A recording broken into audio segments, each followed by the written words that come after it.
of the president and in the form the House may determine. Yes, wait, look at them. Mr. Speaker, wait, yes. So, yes, wait. Mr. Speaker, they should take it easy. They should take it easy. They should take it easy. This is law.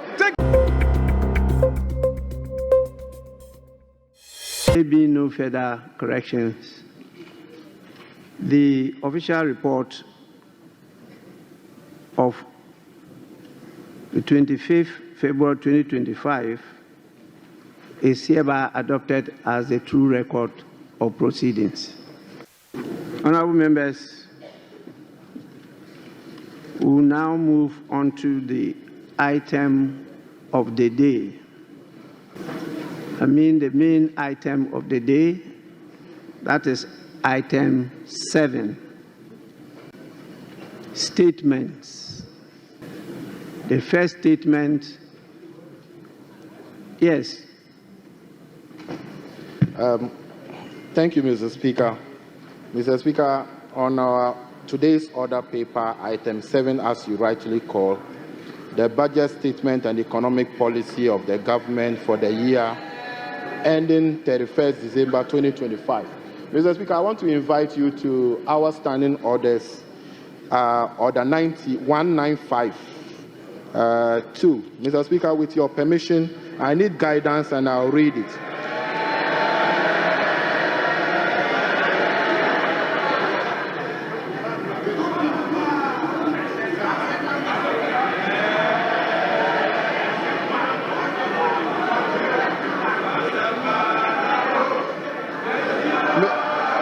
Mr. Speaker.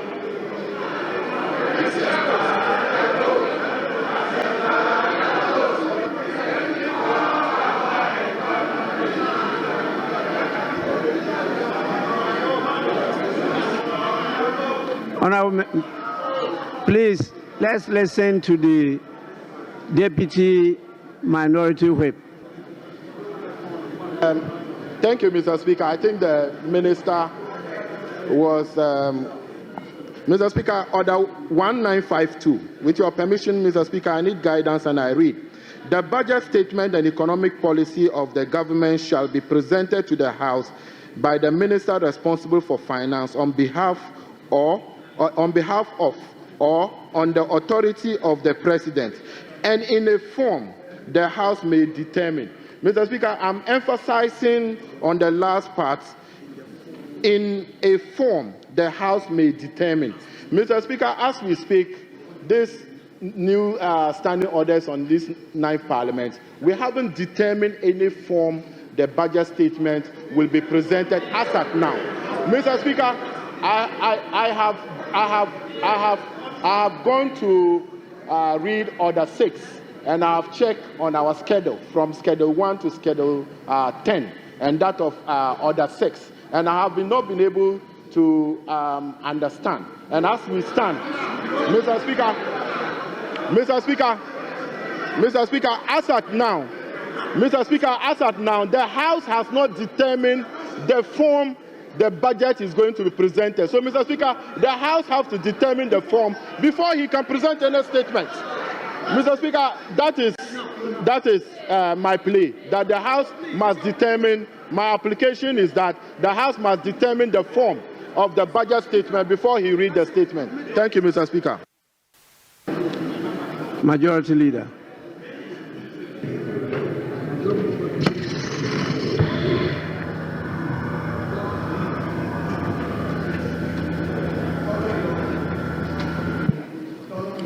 Mr. Speaker, the Public Financial Management Act and its various amendments spell out clearly the budgeting process, the requirements of a budget, what must be contained in it, and etc. And that was a legislation enacted by the same Parliament. And this Parliament acts according to the prescriptions of that legislation.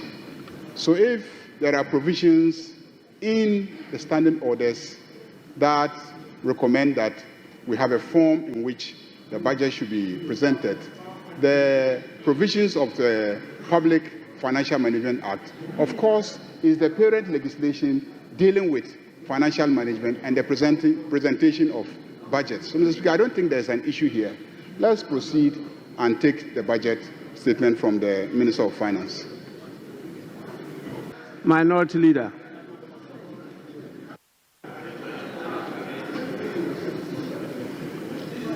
Mr. Speaker, I have listened to the application by the Member of Parliament for Tolon. I have also listened to the Leader of the House responding to the said application. The Leader of the House makes a general submission. The application was anchored on the rules of this House, a mandatory provision in Order 195. There's no may there. It reads, for the avoidance of doubt and at the risk of being repetitive, this is what it says.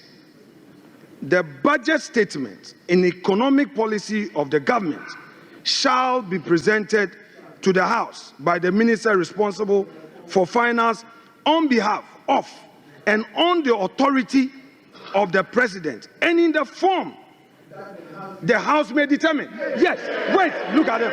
Mr. Speaker, wait, yes. So, yes, wait. Mr. Speaker, they should take it easy. They should take it easy. They should take it easy. This is law. Take it easy. Take it easy. Take it easy. So, Mr. Speaker, what is the reverse logic? Please, for the benefit of our young ones, for the benefits of the young ones, Mr. Speaker, this House is a house of procedure. This House is equally guided by its own rules and precedents. Wait a moment. For those who are in a hurry to shout in his agreement, if the law says may determine, is it also the case that in reverse logic, the House may decide not to determine any form? What? No, wait.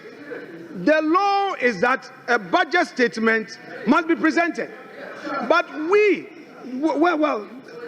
are saying again that as a House, we may have to determine which form.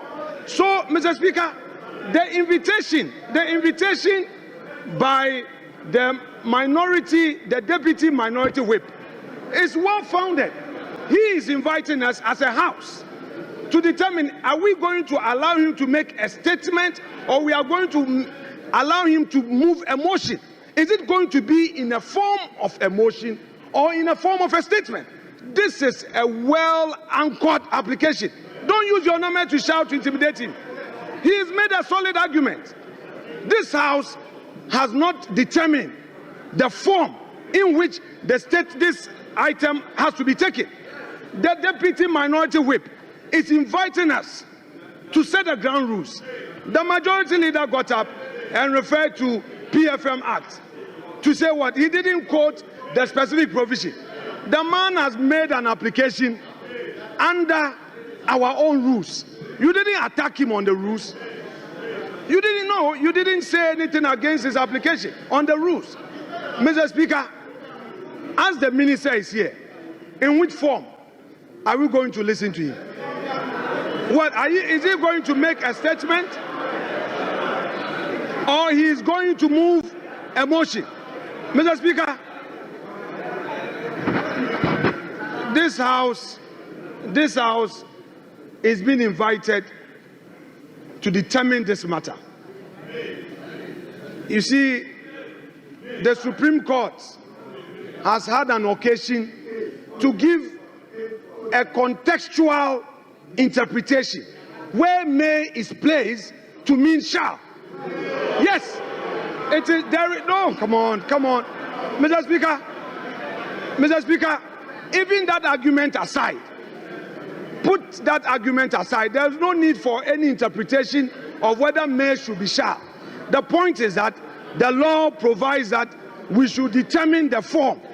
The law says we should determine the form. In this house, there are ways to come here. You come to make a statement, you come to move a motion. What is the minister coming to do? It's for this house to determine. Is he going to move a motion in accordance with Article 179? Or he's coming to make a statement? And when he makes the statement, what happens? Is it going to be left with a chairman of a finance committee to now move that this house should debate the statement? Mr. Speaker, this is a solid application and he should be applauded for what he's done. Thank you, Mr. Speaker. I would want to rule on this matter. I've heard enough. I think in terms of procedure, the right thing has been done. The order you quoted clearly states the statement of the estimates of revenue and expenditure of the government. It says what? The statement. And so what they are bringing to us is a statement. And when statements are admitted, they are presented as statements. Now, when you go to 1952, which you refer to, it says the budget statement and economic policy of the government shall be presented to the House by the minister responsible for finance on behalf of or on the authority of the president. That's first. Second, and in a form the House may determine.